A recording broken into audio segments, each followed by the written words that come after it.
symbole de courage déployé sur la plage de Durban en Afrique du Sud, du courage politique. Les ONG n'ont cessé d'en demander aux décideurs réunis ici pour lutter contre le réchauffement climatique. Après 12 jours d'âpres négociations, un accord qui sera sans doute loin de satisfaire les scientifiques. Rien de suffisant pour lutter contre le réchauffement global de la planète et le limiter à 2 degrés. On fait un zoom ensemble dans cette émission cette semaine sur les acteurs clés de ces négociations, Chine, États-Unis et Afrique. Au sommaire de cette émission, la Chine, superstar à Durban. Chacun des mots de la délégation chinoise était suivi de très près ici. Engagement volontaire ou contraignant mis à part, Pékin met déjà en place des politiques de lutte contre le réchauffement climatique et on le verra, certains Chinois ne sont pas ravis.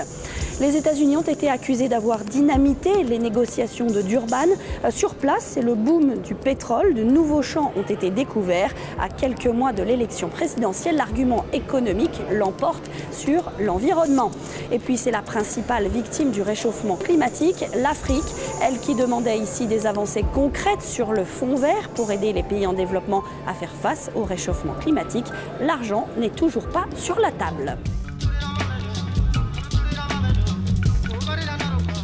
Nous sommes au port de Durban, le plus important d'Afrique du Sud. Ici, les échanges avec la Chine ne cessent de se développer. Et justement, la Chine, c'était l'invité star de ce sommet sur le climat. Et pour la première fois de son histoire, Pékin s'est dit prête à s'engager dans la voie d'un accord contraignant pour limiter ses émissions de gaz à effet de serre.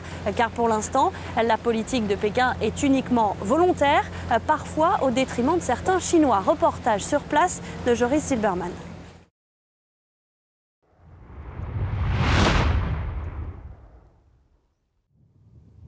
Monsieur Wang avait 102 chèvres. Il y a 3 ans, il a dû tout simplement faire une croix dessus. Pour la bonne cause, lui ont dit les autorités, car les chèvres abîment les pâturages, plus rien ne repousse et c'est la désertification de plus en plus criante en Chine avec le changement climatique.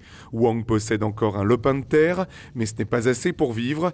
Il a donc dû le louer au chef du village, qu'il emploie désormais comme ouvrier agricole. À l'époque, j'ai trouvé ça injuste. Mais comment vous dire, c'était une politique nationale.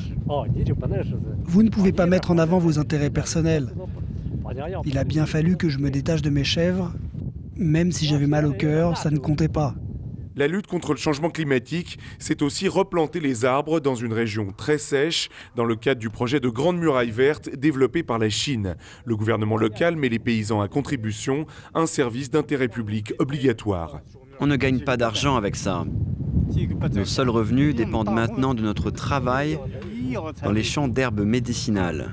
On les plante sur les terres, dans la montagne. C'est notre seul moyen de gagner un salaire. Cette politique a été décidée en 2000 par Pékin. Les gouvernements locaux doivent aider à la reconversion des paysans. Des subventions faibles sont prévues. Alors il s'agit surtout de les convaincre d'accepter de se sacrifier. Il faut convaincre les paysans en même temps que les aider à surmonter les difficultés.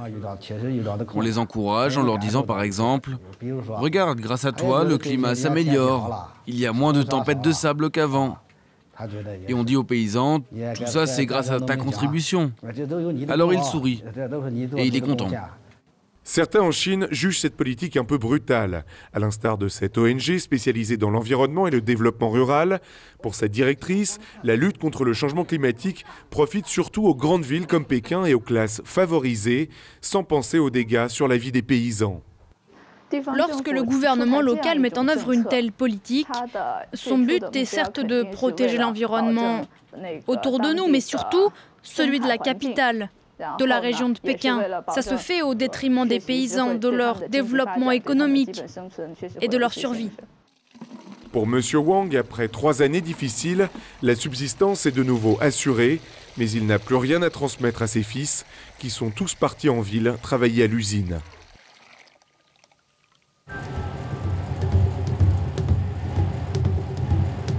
Tout le monde est venu ici à Durban en Afrique du Sud avec l'idée bien sûr de lutter contre le réchauffement climatique et à quelques mètres du centre de conférence des initiatives concrètes comme celle-là. Grâce à ce vélo, on peut alimenter les ampoules de ce baobab. Voilà pour les initiatives concrètes. Alors pour les intentions, les Américains sont accusés d'être venus ici à Durban avec de mauvaises intentions. Pas question de réduire leurs émissions de gaz à effet de serre et puis les énergies renouvelables comme celle-là, ce n'est pas encore pour demain. Illustration avec la nouvelle ruée vers le pétrole aux États-Unis. Reportage Emmanuel Saint-Martin.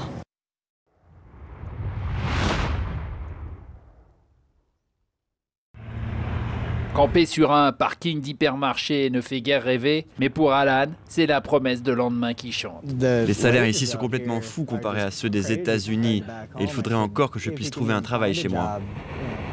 Alan a roulé 12 heures dans son vieux camping-car pour venir ici, à Williston, Dakota du Nord, une ville qui ne connaît pas le chômage. Chaque mois, on creuse 200 nouveaux puits de pétrole dans la région pour puiser dans des réserves qu'on annonce gigantesques. Un miracle économique pour cette petite ville. Le maire de la ville n'en revient toujours pas. La population a presque doublé en 3 ans. Tout le monde est occupé à gagner beaucoup d'argent, avec une seule pensée, pourvu que ça dure. Les gens n'aiment pas trop que le gouvernement vienne leur dire quoi faire. Ils disent « Ici, on prend soin de notre environnement mieux que vous. Qui êtes-vous pour nous donner des leçons ?» Il n'y a pas beaucoup de gens ici que le réchauffement de la planète empêche de dormir. Jackie est fermière ici. Elle est persuadée que la qualité de l'air s'est considérablement dégradée ces derniers mois. Les gaz sont absolument horribles. Horribles. Il y a des jours où vous pouvez à peine sortir. Et ça s'infiltre à l'intérieur. Ça s'infiltre dans les granges, dans les bâtiments. Le bétail respire ça. Il n'y a aucun moyen d'y échapper. On ne peut pas s'empêcher de respirer. Mais pour Alan et pour des milliers comme lui, l'essentiel est ailleurs. Le lendemain de son arrivée, il avait trouvé un travail. Je suis entré, j'ai parlé au manager et j'ai eu le boulot. L'aubaine n'est pas seulement pour le Dakota du Nord, car de nouvelles réserves ont été découvertes un peu partout aux États-Unis, qui pourraient devenir le premier producteur de pétrole dans les 10 prochaines années. Une bonne raison pour ne rien faire à Durban.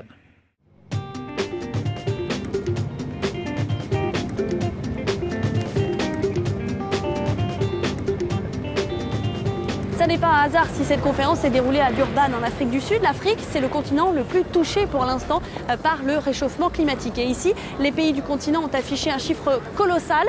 Ils disent avoir besoin de 500 à 600 milliards de dollars par an pour faire face au réchauffement climatique. Sur le continent, les investissements verts sont déjà très importants et parfois, ce sont les populations qui payent le prix fort au nom de la reforestation. Reportage en Ouganda de Duncan Woodside.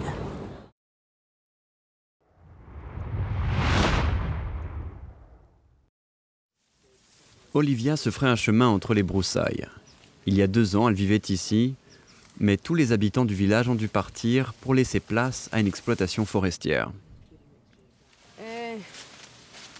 Ici, c'est là où il y avait la chambre des enfants. La pièce principale était là et la remise était là.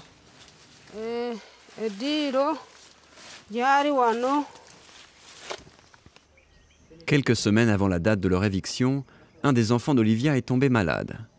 Elle est partie acheter des médicaments pour lui, mais à son retour, elle raconte qu'elle a retrouvé son fils de 8 ans mort, son corps entièrement brûlé. J'ai trouvé ma maison en feu. Je me suis évanouie d'horreur. J'étais sous le choc. Des gens ont dû me porter pour me faire sortir.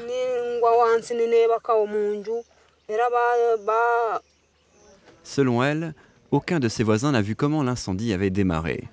Au départ, elle a pensé qu'il s'agissait d'un accident. Puis d'autres maisons ont également été incendiées. Selon Oxfam, des milliers de personnes dans l'ouest de l'Ouganda ont été chassées de leurs terres au profit de la société New Forests. L'entreprise se présente comme une société de développement durable et dément catégoriquement avoir pris part à des évictions.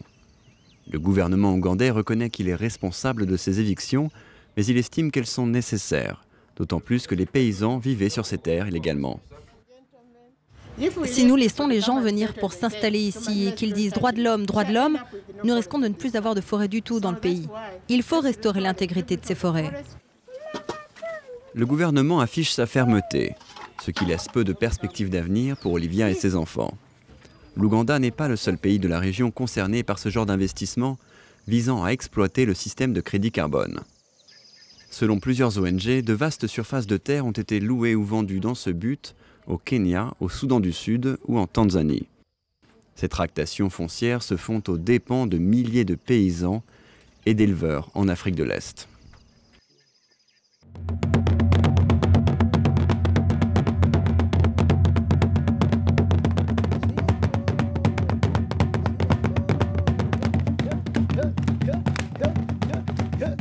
Et c'est la fin de cette émission réalisée en Afrique du Sud. Merci d'avoir été avec nous. Je vous laisse avec ces danseurs zoulous. À très vite sur France 24. Merci.